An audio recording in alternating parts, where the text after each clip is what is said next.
This is the second part of my interview with Corey Elise Lewis about her journey on the Appalachian Trail, black bears, trail magic, and a lot of cobwebs. This is her story.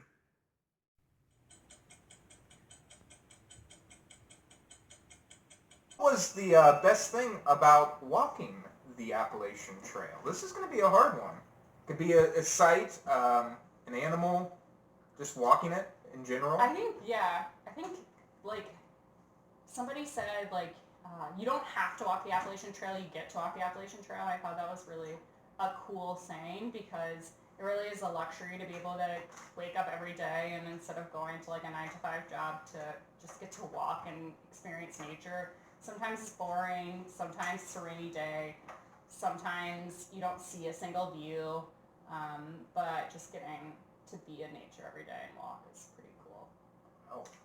What was the worst thing, though? Also walking every day. That was the worst thing, too? So, like, getting up when you're really sore, or, like, it's pouring, or it's really cold. I mean, in Maine, at the end, it would be, like, almost freezing, and I would wake up, and my fingers were cold.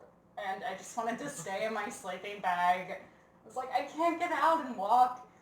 And then I'd get up, and I'd have to pack up my tent and make some crappy breakfast and start walking with my breath just, like, visible in the air.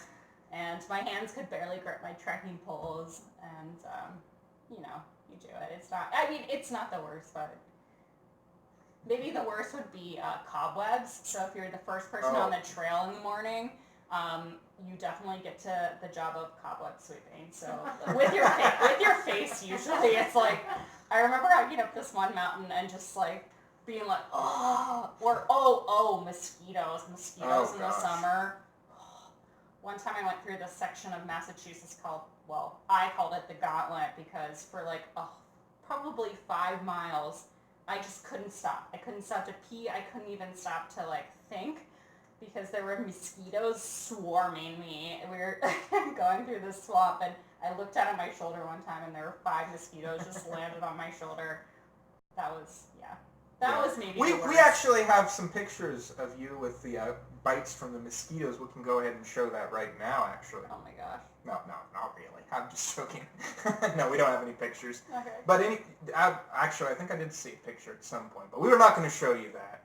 Anyways, can you tell us what the culture was like? This is something I was really interested in, the culture of the trail, like what the people were often like. And not just what they were like, but like sort of the customs on the trail, the slang, just a little bit of it. You don't have to get into all of it, but just a little bit. I mean, there's definitely so much. Hiker trash is its own sort of culture. I think it's definitely people that like to live cheaply and take risks and live authentically, which I think carries over. There's a lot of hitchhiking, which I think I would never think about hitchhiking anywhere, ever, except on the Appalachian Trail. When you get to a road and you're like, man, I would really like a big burrito right now. And the only way to get there is to convince some nice old couple to pick me up on the side of the road with my thumb and maybe a little dance move. So that's an interesting part of the culture. There's also, in all of the towns along the trail, there are these people called trail angels, and they're just these amazing, generous people who open up their homes or bring food and cook for hikers. And they really just try to make sure that when you're passing through that town, you feel like you're home for a second, and they really take care of you. It's cool. There's also Trailmagic. So sometimes the Appalachian Trail is unique in that it passes through a lot of roads and communities. So sometimes you'll be walking and you'll see this cooler on the side of the trail, and you open it up and there's some ice cold Gatorades or sodas or sometimes beer and lots of great snacks. So it's kind of cool to be able to see that culture come through. But I think in general, like, people get to know each other pretty quickly and are pretty open with each other, which is cool. It's very inclusive. I would love to see more diversity on the trail. I'd love to see like more women and more people of color and minorities, because I think it's such a great experience right now that it's definitely a lot of like young white men, which is great. But I'd love to see just like more people have a chance to experience it. A lot of hippies. I noticed the feather thing also too, the little feather thing in the hat. Sure, I think it's. I don't know if that's part of the Appalachian Trail or not, but that was something we saw while in Maine. You know what? There's a lot of like flamingo print shorts I noticed. Yeah, there's a lot of different looks going on out there. People love to dye their hair, get piercings or tattoos or whatever for the trail. I know a lot of women who like shave. Women shave their heads and men grow beards, which is an interesting contradiction. Yeah. But I think it's cool. People just kind of do something different and have a different self. We'll have to make this a part 2, I think, at some point. But anyways, no, it's not your fault. It's actually just there's a lot to talk about. I mean, my goodness, you were on the Appalachian Trail for how many days? 5 months? Like almost 5 months, yeah. Wow, that's a lot. There's a lot of information to get through. Yeah. But finally, what did you miss most when you returned from walking the Appalachian Trail? Also, what do you miss most while walking the Appalachian Trail from regular society? Oh, my bed, probably. Oh, and my husband, of course. No, well, my bed, because you sleep on a very thin little air mattress on the ground, on rocks usually, and some kind of acorn that's just like in the middle of your back in the middle of the night. But I certainly miss being around family. I think it's hard. The time commitment is really tough for anyone, just to be away from your family if you have kids or if you have a significant other or partner or even just your parents and your siblings. Just being away from home for that amount of time is really tough.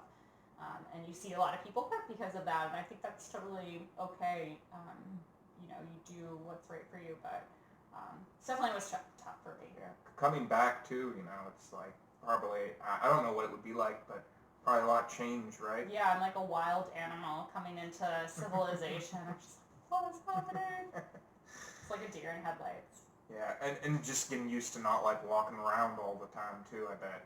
Just your legs probably now sore all the time. Yeah, I just have people carrying me from place to place. Wheelchair.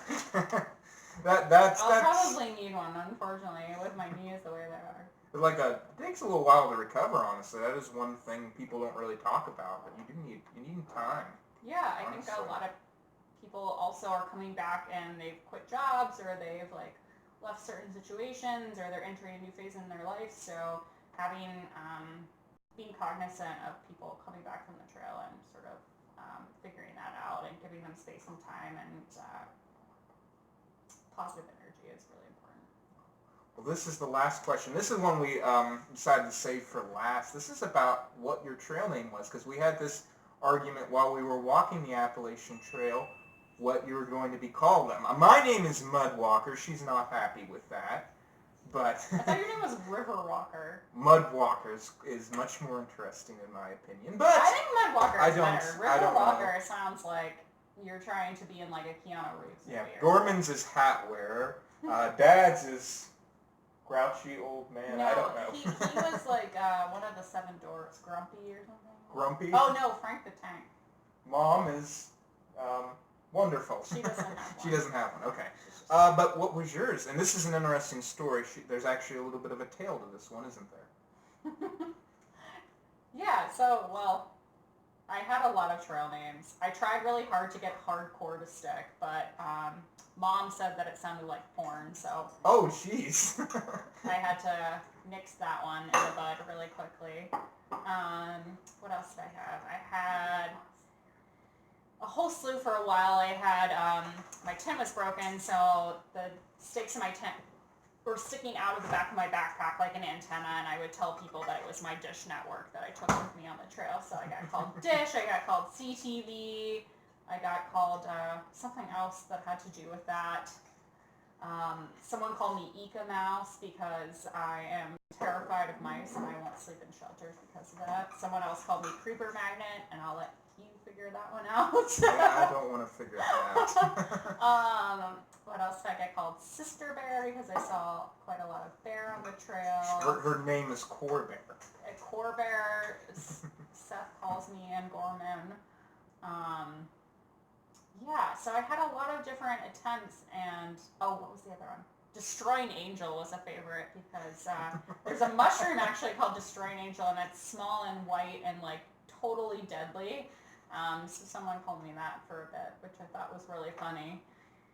But one of my favorites was one guy would, well, it wasn't my favorite, but one guy always called me 12 because, after 12-year-old boy, because I made this joke that my sense of humor was like a 12-year-old boy.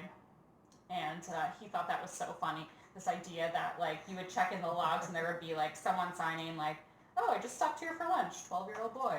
Or, like, oh, I had to, like, use the privy, 12-year-old boy. And then you meet 12-year-old boy and it's, like, this 31-year-old woman. You're like, what? I wasn't expecting that. So he called me 12 a lot, and it never really stuck, and I was sort of reluctant to take it on. But then when he passed away, when he got off the trail, after New York, I thought, like, I really wanted to take one of his names with me to the end because he had been, such a great friend and sort of partner for me on the trail, and just someone that always was sort of persistent in naming me, and he had such a funny sense of humor, so quirky, that I decided, like, from now on I'm going to be 12. So I was 12 until the trail. Wow. Yeah. That's the official trail name, right? The official trail name of Corey Lewis, yeah. 12. Well, you have done an amazing thing. This is something you can hold with you for the rest of your life. Thank you. You I are had a lot of people an supporting incredible me, sister, and I could never do this. including you. It would be very hard. I would have a hard He time could definitely trying to do do it. this. I might be able to do it, but I wouldn't He want could to get away do without it. showering. That would be the He would just easy eat part. junk food all the time. Yeah, I don't think you ate enough junk food. You're just like your metabolism is all off now, I think. Because you got really thin during it. You lost a lot of weight, right? No? I mean, some. A little bit? Well, that's But not yeah, good. anyway. I can't believe... I ate a lot of peanut butter. And, like Snickers bars. Yeah. But I'm very proud of you. And I think that's something that all of us here can say. Great job, Corey Lewis, for walking the Appalachian Trail.